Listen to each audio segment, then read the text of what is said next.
Hello students, welcome to my channel. और students, मैं आज आप लोग को दो ऐसे फिनोमेना या फिर प्रोसेस के बारे में एक्सप्लेन करने जा रहा हूं जो आप लोगों ने आपके डेली लाइफ में जरूर रियलाइज किए हैं एवं आप उसको फील भी किए हैं। लेकिन अगर आप उस प्रोसेस को या फिर उस फिनोमेना को आप एग्जैक्टली आइडेंटिफाई नहीं कर पाए तो मैं आप लोग को वही आइडेंटिफाई कराने वाला हूँ कि वो प्रोसेस जो आपने देखी आपके डेली लाइफ में वो ये प्रोसेस है बोल के मैं आपको एक्सप्लेनेशन करना चाह रहा हूँ। देखिए, तो आज की टॉपिक है हमारी कोरोशन और रेंसिडिटी है। ये कोरोशन और रेंसिडिटी का इसी को मैं अब एक्सप्लेन करने वाला हूँ। तो देखिए स्टूडेंट, आप लोग को अगर मैं बोलूं, आप लोगों ने आयरन के रॉड को जरूर देखा होगा, है ना। आप जब दुकान में जाते तो आयरन को रॉड को देखा होगा आप लोगों ने, या फिर आपने कॉपर के कोई यूटेंसिल्स को, किसी बर्तन को आप लोगों ने जरूर देखा होगा। अगर आप लोग मार्केट में गए हैं तो आप लोगों ने टीन के जो सीट होते हैं, टीन के सीट को भी आप लोगों ने खरीदा होगा। जब इन सारे चीजों को आप लोग घर पे खरीद के लाते हैं, या फिर कोई ज्वेलरी, मान लीजिए सिल्वर की आप लोगों ने कोई नेकलेस बना ली या फिर सिल्वर की कोई रिंग बना ली, उस ज्वेलरी को आप लोगों ने घर में लाया होगा। तो काफी समय के बाद में क्या दिखाई पड़ती है, देखिए कि आपकी जो आयरन के रॉड होते हैं उसमें कुछ आपके ब्राउन कलर के कुछ स्पॉट दिखाई पड़ते हैं। एक लेयर जम जाती है आपके आयरन रॉड के चारों तरफ, जिसको हम लोग नॉर्मली बोलते हैं रस्टिंग, जंग लग जाना बोलते हैं, रस्टिंग ऑफ आयरन बोलते हैं, ठीक है। उसके बाद अगर आप लोग टीन को देखे होंगे तो टीन भी कुछ समय के बाद में दिखेगा, उसमें भी कलर आने लग जाती है, वो भी थोड़ा ब्लैकिश हो जाती है, ठीक है। अगर आप लोग कॉपर के किसी बर्तन को खरीद के लाए हैं तो कुछ दिनों के बाद कॉपर के बर्तन में भी क्या आ जाती है, कुछ ग्रीनिश कलर की, हरे रंग की एक लेयर उसके ऊपर आ जाती है, तो काफी बेहुदा दिखाई पड़ती है वह चीज, ठीक है। और इसी तरह आप लोग अगर सिल्वर के कोई चीज को खरीद के लाए, किसी ज्वेलरी को खरीद के लाए, तो देखिएगा सिल्वर के ज्वेलरी में भी देखिएगा आप लोग ब्लैक स्पॉट वहां पे आ जाते हैं, जिसको हम लोग बोलते हैं शायद ये आपकी जो ज्वेलरी है, ज्वेलरी आपकी प्योर नहीं थी होंगी, इसीलिए शायद इसमें कलर आ गया होगा, आप लोग सोचते होंगे। तो एक्चुअली स्टूडेंट्स क्या है, देखिए, जब ऐसे सारे मेटल्स, ठीक है, चाहे वो कॉपर के बने हो, चाहे वो आपके टिन के बने हो, चाहे वो आयरन के बने हो, चाहे वो आपके चांदी के बने हुए, सिल्वर के बने हुए, जब इनकी जो अपनी ग्लेज होती है वह ग्लेज इनकी खराब होने लगती है, उनके ऊपर कोई लेयर आ जाते हैं चाहे किसी भी कलर में हो, ठीक है। तो इसी प्रोसेस को हम लोग एक्चुअली कोरोशन बोलते हैं, ठीक है। और उस मेटेरियल्स को हम लोग बोलते हैं कि खराब होगी, जिसको हम लोग कॉरोड बोल सकते हैं, कॉरोड हो गई है बोल सकते हैं, या फिर वह खराब हो गई है। लेकिन ये जो प्रोसेस है, जिस प्रोसेस में आपकी एक मेटल उसके ऊपर लेयर जम जाने के कारण वो खराब दिखाई पड़ रही है, ये जो प्रोसेस है, इस प्रोसेस को हम लोग बोलते हैं कोरोशन। तो एक नई चीज नहीं, देखिए आप लोगों ने डेली फील किया होगा, देखे भी होंगे आप लोग, आपके घर के बहुत सारे सामान जो होते हैं, चाहे वो आपके फ्रिज हो, चाहे आपके बाइक के कुछ पार्ट्स हो, चाहे आपके अलमारी हो, बहुत सारे आपके घर में ऐसे लोहे की चीज पड़े होंगे, आपके बहुत सारे बर्तन पड़े होंगे जो कॉपर के बने होंगे, आपके पास बहुत ज्वेलरी होगी जो आपके चांदी के होंगे। लेकिन देखिएगा समय जैसे बीतते चले जाएंगे तो उसमें उनकी जो अपनी वास्तविक जो चमक होती है, उसकी जो ग्लेज हो जाती है, वो धीरे धीरे वो कम होती है, जिसके मेन रीजन होती है कोरोशन होना, ठीक है।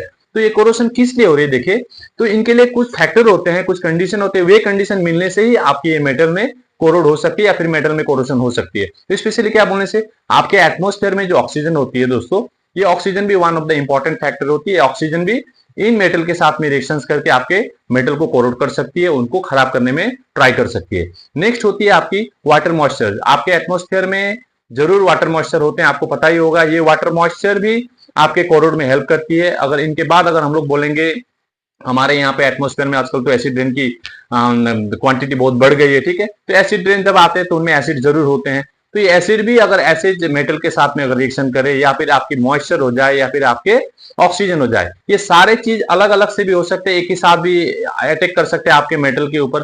तो उन मेटलों में एक लेयर पैदा कर देती है, जिस मेटल में लेयर आने की क्रिया को हम लोग बोलते हैं कोरोशन, ठीक है।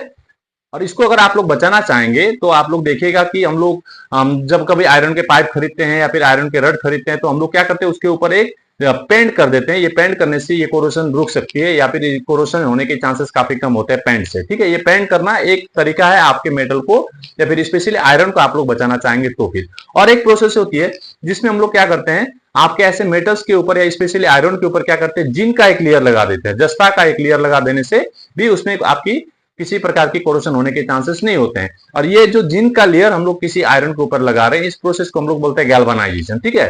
तो गैल्वेनाइजेशन में स्पेशली जिंक का लेयर चढ़ता है एक मेटल के ऊपर, तो इस लेयर को हम लोग गैल्वेनाइजेशन बोलेंगे। और नहीं तो आप लोग नॉर्मली आयरन के ऊपर क्या कर सकते हैं, आप लोग कोई भी कलर का, किसी भी कलर के पेंट को लगा सकते हैं। तो पेंट लगा देने से भी उसकी कोरोशन की अमाउंट कम हो जाती है, या फिर कोरोशन होने का चांसेस आपको नहीं मिलेगा।